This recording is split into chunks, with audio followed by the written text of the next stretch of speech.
কৃষ্ণ অনাদি ঈশ্বৰ তুমি শিৱ সৰ্বজান, পাৰিছে দাতা তুমি বিনে নাহি আন। মাধৱে বুলন্ত সখী শুনি হিউহি দান্ত, তুমি মোৰ মহামিত্ৰ ভকত একান্ত। পূৰ্ব প্ৰলয়ত নষ্ট ভৈল বেদ বাণী, কহিলো ব্ৰহ্মাত মই উধাৰিয়া আনি। বেদজন কয় তাক শুনা প্ৰাণ সখী, মায়াময় বেদ ধৰ্ম সবাকো পেখি। কেৱলে আমাত মাত্ৰ লৈবে কহৰণ, শুইবে কৰ্ম মলতে যি তেবেহে প্ৰৰ্খন। মই বিনে বেদে কিছু আনন বখানে, সমস্ত বেদৰ তত্ত্ব অৰ্থ এহি মানে। মনুত প্ৰথমে ব্ৰহ্মা কহিলা হৰিষি, পাছে জানিলন্ত বেদ সবে সপ্তঋষি। তাত পাছে পাইলা হুৰ সিদ্ধ নাগ, হে ৰাম অনন্তৰে বেদক মনুষ্যে পাইলা লাগ। যাৰ যেন মতি কৰৈ বেদক বাইখান, নিজ অৰ্থ ভকতিক তেজি বুজৈ আন। কেহু বোলে বেদে কবৈ যজ্ঞ ব্ৰত দান, কেহু বোলে ক্ষুদ্ৰ দেৱ পূজা তীৰ্থ স্নানে। কেহু বোলে বেদে কয় জ্ঞানে তেহে গতি, গুণৰ ইচ্ছায়ে বুজে যাৰ যেন মতি। কেহু বোলে কোনোবাই কৈছে যাক যজ্ঞ পূজা পাতল কৰাৰ কথাই বেদে কৈছে, সেইকাৰণে আমাৰ লগত যুদ্ধ কৰি থাকে, শাস্ত্ৰাৰ্থ কৰি থাকে। উপায়ো নাই, যাৰ যেনেকুৱা যিমানটো মতিত আছে ইমানহে তেওঁ বুজি পাইছে বেদৰ কথা। কিন্তু বেদৰ আচল ৰহস্যটো আমি বুজি পাইছোঁ, আৰু এইটো ব্ৰহ্মাই প্ৰমাণ কৰি বিচাৰি দিছে। পূৰ্বতে ব্ৰহ্মাই একচিতে 3 বাৰ বিচাৰি পাইলে কয় এহি মানে হাৰ। দ্বিতীয় স্কন্ধ ভাগৱতত আছে যে শ্ৰৱণ কীৰ্তন আৰু উত্তম ভকতি, অল্পতে উপজে গোবিন্দত প্ৰেমৰতি। আৰু এই শ্ৰৱণ কীৰ্তনৰ যোগেদি ভগৱন্তক লাভ কৰিব পাৰে, এইটো বেদৰ গুড় ৰহস্য। গতিকে সেই বেদৰ তত্ত্বটো এই কথাটোকে কৈছে। গতিকে বেদৰ ভগৱন্ত নিজেই ক'লে যে মই বিনে বেদে কিছু আনন বখানে। গতিকে বেদ হৈছে ভগৱন্ত। আমাক এজন শৈৱ সমাজৰ ভকতে শিৱক আৰাধনা কৰিবৰ কাৰণে কৈছে শিৱই শ্ৰেষ্ঠ।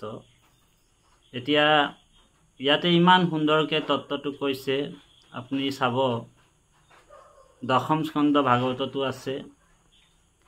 যেতিয়াই শিৱৰ ওচৰত কোনো বিপত্তি আহে ভগৱান কৃষ্ণই তাক বচায়। ইয়াতে কৈছে কামত লোভে কৰে আন দেৱত ভকতি, নোহে মনোৰথ পূৰ্ণ যায় অধুগতি। হৰে জাক বৰ দেন্ত দায়া কৰি, সৰ্বকালে সংহৰন্ত জানা আক হৰি। শিৱই যাক বৰ দিছিলে, সেইকাৰণে জানি বুজি শিৱই বৰ দি দিয়ে। তাৰপিছত শিৱৰে বিপদ হৈ যায়। যোৱাকালি আপোনালোকক কৈছিলোঁ কথাটো, বৰ সুন্দৰ এটা কাহিনী কৈছিলোঁ।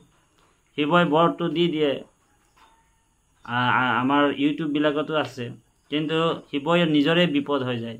ভগৱান কৃষ্ণ নহ'লে মানে তাৰ উপায় নাই। ভগৱান কৃষ্ণই গৈ, ভগৱন্তই গৈ হৰিয়ে যাক তাক ৰক্ষা কৰে। হৰক ভজিয়া হৰি ভকতি নাদৰি, এহি অহংকাৰে নৰে সংসাৰ নতৰি। শিৱক পূজা কৰে কিন্তু হৰিক বেয়া পায়, আৰু এই অহংকাৰতে তেওঁ সংসাৰত তৰিব নোৱাৰে। সেইকাৰণে আমি অনুৰোধ জনাইছোঁ, হৰিকে আপোনালোক ভক্তি কৰক বুলি কৈছে। আৰু 4টা লাইন আমাক এই কমেণ্ট এটা কৰিছিলে, আৰু মই সেই শ্লোকটো গাই দিছোঁ। তাৰ পিছৰ কমেণ্টটো তেওঁ পূৰা সম্পূৰ্ণ নকৰিলে, সেইকাৰণে আমি সুন্দৰভাৱে তেওঁক কৈছোঁ। এহি জানি হৰি হৰ ভেদ নকৰিব, দুইৰো নাম গুণক সততে শুনিব। হৰি আৰু হৰক কেতিয়াও ভেদভাৱ কৰিব নালাগে, সেইটো আমি কেতিয়াও নকৰোঁ। হৰি হৰ ভেদভাৱ নকৰোঁ। দুয়ো আত্মা বেদ পুৰাণে প্ৰমাণ। তেওঁ প্ৰমাণ আছে যে শিৱকটো ভগৱন্তই সৃষ্টি কৰিছে, ভগৱন্তৰ পৰাই উৎপত্তি হৈছে, বনমালী প্ৰভুৰ পৰাই। গতিকে ভেদাভেদ কিহৰ কাৰণে কৰিব লাগে? নাপায় কৰিব। কাৰণ অনন্ত কোটি ব্ৰহ্মাণ্ডৰ হৰি অধিকাৰী। মহাপুৰুষ মাধৱদেৱে ঘোষাত কৈছে, গোবিন্দ গোবিন্দ ৰাম মুৰাৰী, অনন্ত কোটি ব্ৰহ্মাণ্ডৰ হৰি অধিকাৰী। গোটেই জগতৰ যিজন পৰমাত্মা ভগৱান। সেইকাৰণে ভাগৱতৰ আৰম্ভণিতে কৈছে বেদব্যাসে, জয় জয় কৃষ্ণ কৃপাময় মহেশ্বৰ, যাৰ আজ্ঞা হিৰে বহে ব্ৰহ্মা হৰি আৰু হৰ। হৰ মানে শিৱ। গতিকে এই তত্ত্বটোকে ইয়াত কৈছে যে হৰি হৰক ভেদভাৱ কৰিব নালাগে, যিহেতু ভগৱন্তই তেওঁলোকক ভগৱন্তৰ নিজৰ স্বৰূপৰ পৰা সৃষ্টি কৰিছে। এই তত্ত্বটো কৈছে ব্ৰহ্মা বিষ্ণু শিৱক তিনিজন অধিকাৰী পাতিলে, তিনিটা দায়িত্ব দিছে, সত ৰজ তম, তিনি গুণত তিনিজন আছে, তিনিজনেই অভিন্ন। আৰু সেই তিনিজনক গুৰু দায়িত্ব দিছে, তৃতীয় স্কন্ধ ভাগৱতত আছে, ভালকৈ পঢ়িবলৈ গম পাওঁ। তিনিজনে কাজিয়াও লাগি গ'ল এবাৰ, যে ই কৈছে মই ডাঙৰ, ই কৈছে মই ডাঙৰ। পিছত বনমালী প্ৰভু আহি কৈছে, নাই তোমালোক ভেদভাৱ নকৰিবা, তোমালোক তিনিওকে ময়ে সৃষ্টি কৰিছোঁ, তোমালোক ভেদভাৱ নকৰিবা। হে হৰ, হে বিষ্ণু, হে শিৱ, হে ব্ৰহ্মা, তিনিওজনক মই এইটো কাৰণে নিৰ্মাণ কৰিছোঁ, সৃষ্টি কৰিছোঁ, বনাইছোঁ।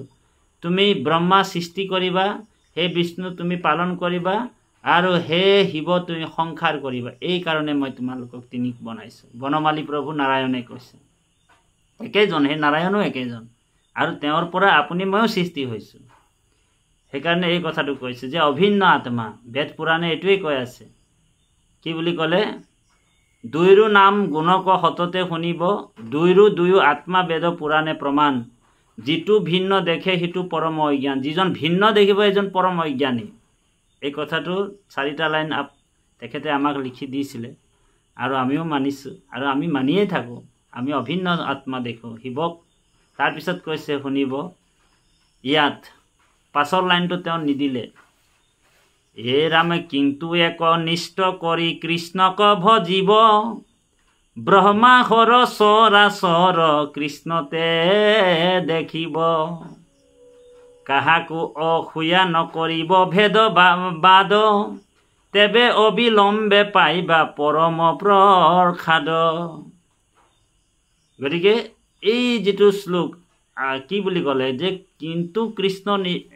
কিন্তু একনিষ্ঠ কৰি কৃষ্ণক ভজিব। আমাক কৃষ্ণকহে ভক্তি কৰিবলৈ কৈছে ইয়াত। আমি আৰু ভেদাভেদ কৰিব কোৱা নাই। আপুনি বোলে শিৱ পূজাৰী হৈ গ'ল, বোলে শিৱকেই অকল ইষ্ট দেৱতা, শিৱই মোক ৰক্ষা কৰিব, ভগৱান কৃষ্ণক যদি বাদ দিয়ে তেতিয়াহ'লে আপোনাৰ ভক্তি হোৱা নাই। সেই কথাটোকে ইয়াত প্ৰমাণিক হিচাপে কৈছে ভাগৱতত। আমি প্ৰমাণিক হিচাপে আপোনালোকক ক'লোঁ। আৰু তথাপি যদি কাণ পাতি নুশুনে কোনোবা, তেতিয়াহ'লে আমাৰ দুখ নাই আৰু, মানে সেইটোৰ চিকিৎসা নাই বুলি কৈছে। সেইকাৰণে কালি আকৌ পাৰ্বতীক শিৱই কেনেকুৱা নাম তত্ত্ব, শিৱই কৃষ্ণৰ নামটো কেনেকৈ ঢাকোন দিলে, হৰিৰ নাম কেনেকৈ ঢাকোন দিলে, এই তত্ত্বটো আপোনালোকৰ মাজত প্ৰকাশ কৰিম। এইটো উৰেষা সহস্ৰ নাম বিতান্ত, নাম কেনেকৈ সত্যত দাপৰত কেনেকৈ নাম ঢাকোন দিলে, ৰামেনো কিয় শিৱলিংগ পূজা কৰি শিৱৰ মহিমাটো প্ৰকাশ কৰিলে, এই কথাবিলাক আমি সকলোখিনি আপোনালোকৰ মাজত প্ৰকাশ কৰিম অহাকালি। জয় গুৰু শংকৰ মাধৱ কৃষ্ণ।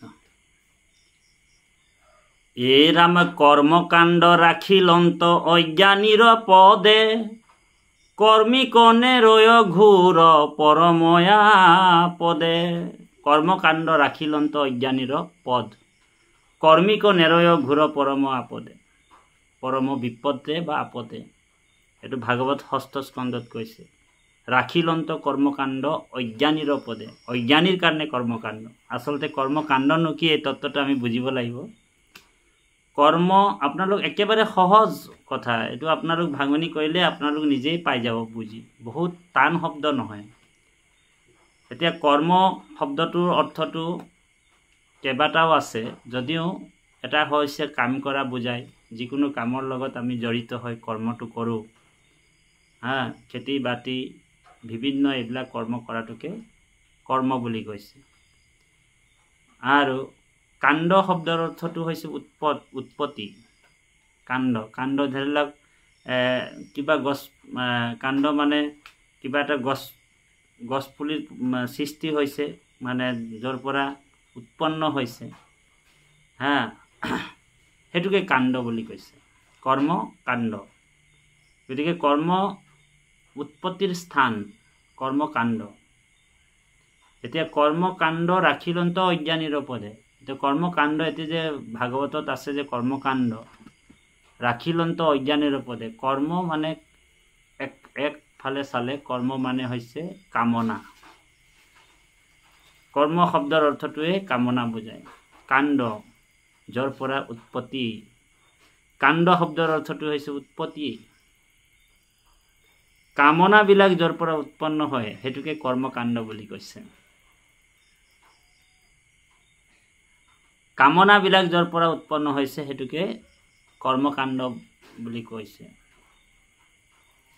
সেইকাৰণে যাগ যজ্ঞ পূজা পাতল যে মানুহে কৰে, ভগৱান কৃষ্ণই এই কথাটোকেই ক'ব বিচাৰিছে।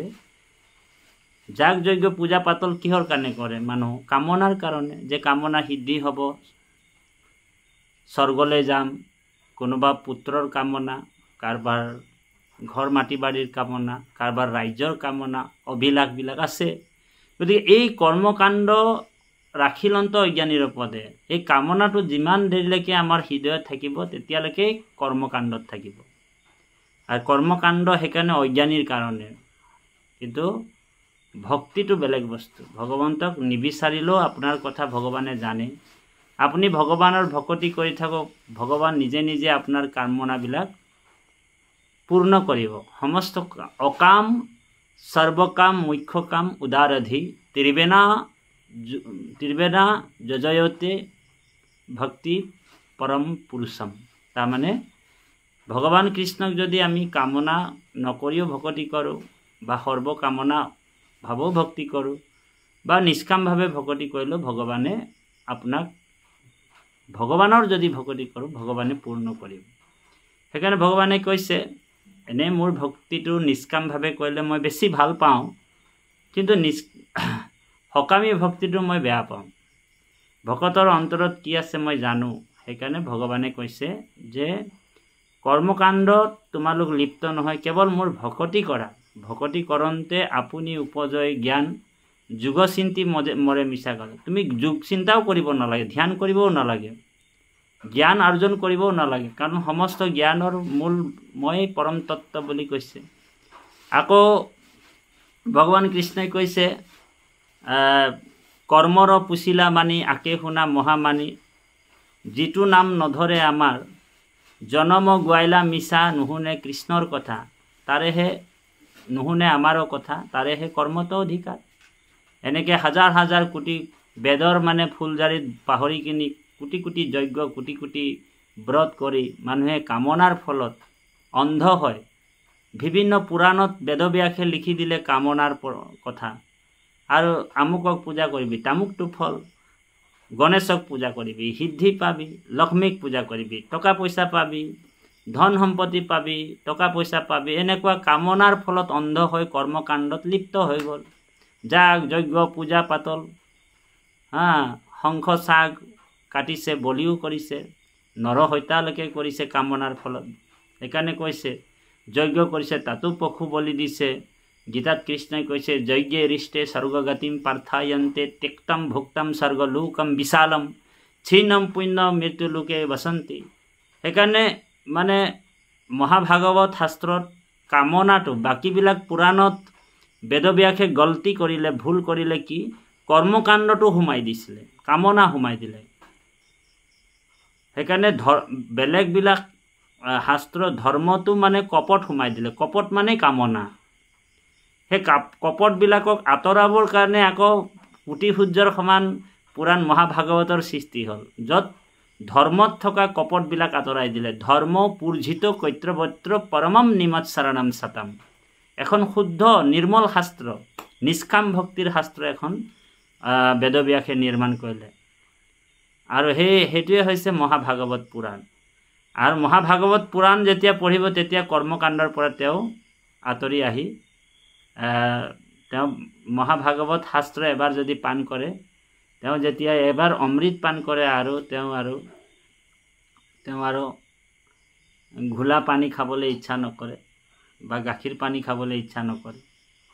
যিজনে অমৃত পান কৰিলে আৰু তাক মধু পিবাৰ আৰু কোনো দৰকাৰো নাই, মৌ জোল খাবলৈও দৰকাৰ নাই। গতিকে সেই ভাগৱত হৈছে অমৃত। সেইকাৰণে সকলো নিগম কল্পতৰু তাৰ ফল মহাভাগৱত পৰম সন্তোষে পীয়ুষ ৰস অমৃত।